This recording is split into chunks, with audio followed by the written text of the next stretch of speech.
नमस्कार दोस्तों, आपका स्वागत है। चलिए शुरू करते हैं आज की नई कहानी। जिन हिंदू और मुसलमानों ने कभी एक दूसरे के त्योहारों एवं सुख दुख को एक साथ जिया था, आज उन्हें ही जिहादी एवं शरणार्थी जैसे नामों से पुकारा जाने लगा है। ड्राइवर को गाड़ी पार्क करने का आदेश देकर मैं तेजी से कॉन्फ्रेंस हॉल की तरफ बढ़ गया। सभी अधिकारी आ चुके थे और मीटिंग कुछ ही देर में शुरू होने वाली थी। मैं भी अपनी नेम प्लेट लगी जगह को देखकर कुर्सी में धंस गया। चीफ के हॉल में प्रवेश करते ही हम सभी सावधानी से खड़े हो गए। तभी किसी के मोबाइल की घंटी गनगना उठी। चीफ की तेज आवाज़, please switch off your mobiles, सुनाई दी। मीटिंग शुरू हो चुकी थी। चपरासी सभी को गर्म चाय सर्व कर रहा था।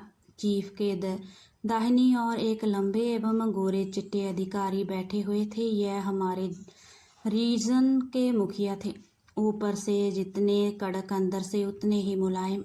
एक योग्य अधिकारी के साथ साथ लेखक भी। विभिन्न पत्रिकाओं में उनकी कहानियां एवं कविताएं छपती थी। ज़्यादातर वह उर्दू में ही लिखा करते थे, इसीलिए उर्दू पढ़ने वालों में उनका नाम काफ़ी जाना पहचाना था। मीटिंग में जब कभी चीफ किसी बात पर नाराज हो जाया करते तो वह अपनी विनोद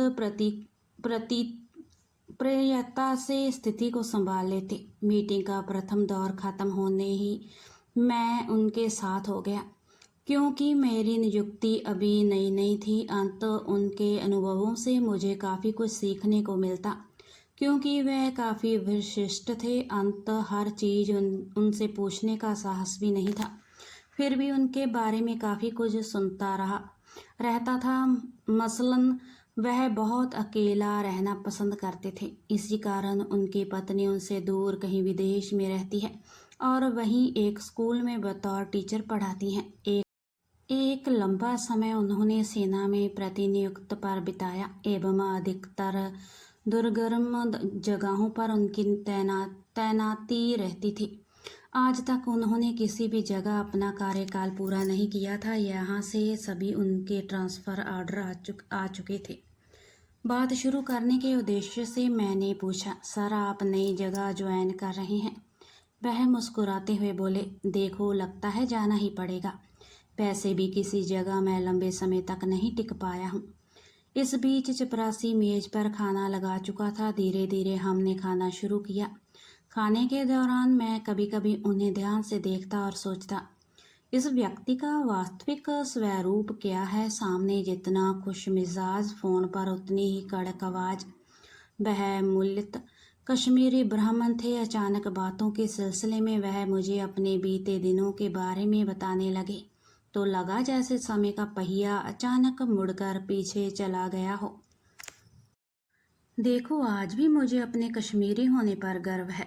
अगर कश्मीर की धरती को स्वर्ग कहा गया तो उसमें सच्चाई भी है। अतीत में झांक कर देखो तो ना हिंदू मुसलमान का भेद, ना आतंकवाद की छाया। सभी एक दूसरे के त्योहार एवं सुख दुख में शरीक होते थे और जाति धर्म से परे एक परिवार की तरह रहते थे।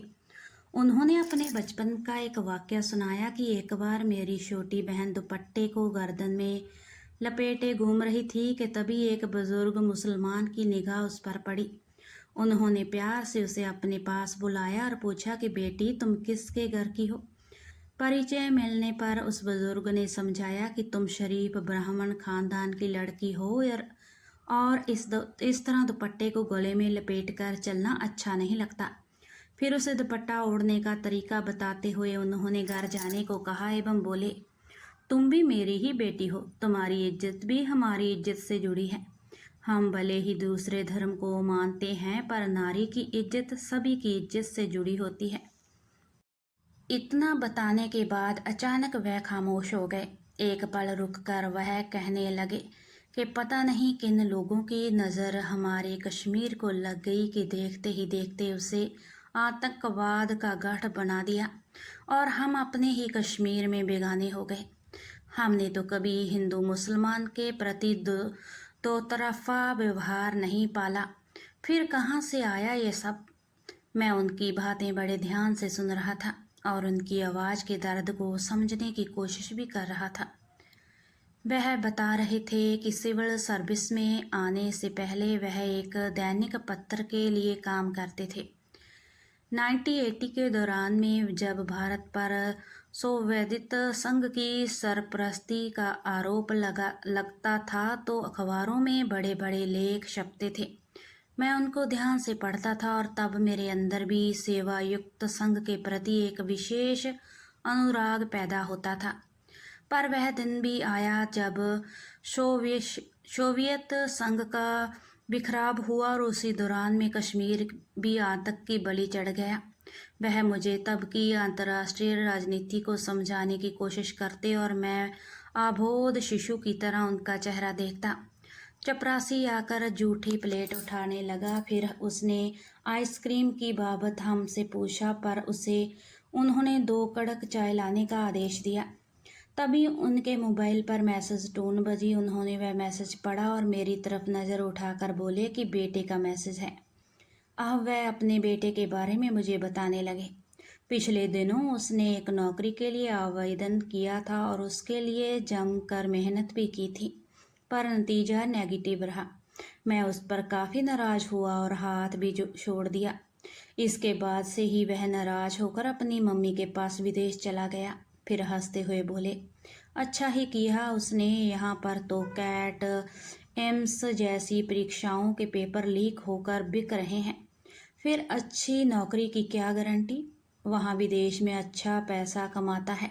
एक लंबी सांस छोड़ते हुए आगे बोले, यह भी एक तरह का मानसिक आतंकवाद ही है।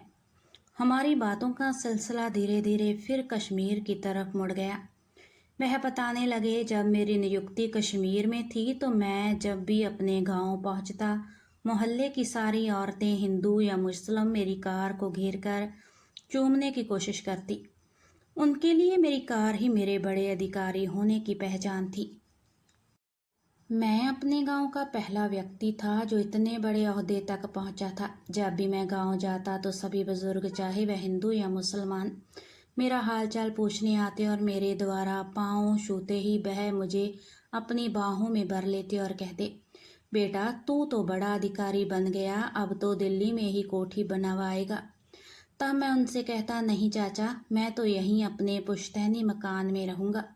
अचानक उनकी आंखों की कोरों से बूंद बूंद आंसू टपके और गहराए गले से वह बोले, मेरा तो सपना सपना ही रह गया। अब तो जाने कितने दिन हो गए मुझे कश्मीर गए। पिछले दिनों अखबार में पढ़ा था कि मेरे गांव में सेना एवं आतंकवादियों के बीच गोलाबारी हुई है। आतंकवाद जिस घर में छिपे हुए थे वह मेरे ही पुश्तैनी मकान था। पुरखों की बनाई हुई अमानत एवं मेरे सपनों का इतना बुरा अंजाम होगा, कभी सोचा भी नहीं था। अब तो किसी को बताने में भी डर लगता है कि मैं कश्मीरी हूँ। आंसुओं को रुमाल से पोंछते हुए वह कह रहे थे, पता नहीं हमारे कश्मीर को किसकी नज़र लग गई। जबकि कश्मीर में आम हिंदू या मुसलमान कभी किसी को शक की निगाह से नहीं देखता, पर कुछ सिपाही लोगों के चलते आम कश्मीरी अपने ही घरों में बेगाना बन गया। जिन हिंदू और मुसलमान भाइयों ने कभी एक दूसरे के त्योहारों एवं सुख दुख को एक साथ जिया था, आज उन्हें ही जिहादी एवं शरणार्थी जैसे नामों से पुकारा जाने लगा है। कुछ देर तक वह खामोश रहे, फिर बोले, अपने जीते जी चाहूँगा कि कश्मीर एक दिन फिर पहले जैसा बने और मैं वहाँ पर एक छोटा सा घर बनवा कर रह सकूँगा, पर पता नहीं ऐसा होगा कि नहीं। दरवाजे पर खड़ा चपरासी बता रहा था कि चीफ मैडम मीटिंग के लिए बुला रही हैं। वह अभी आया, कहकर बाथरूम की ओर बढ़ गया। शायद अपने चेहरे की मासूमियत, कमर्शियत साफ कर एक अधिकारी का रौब चेहरे पर लाने के लिए गए थे।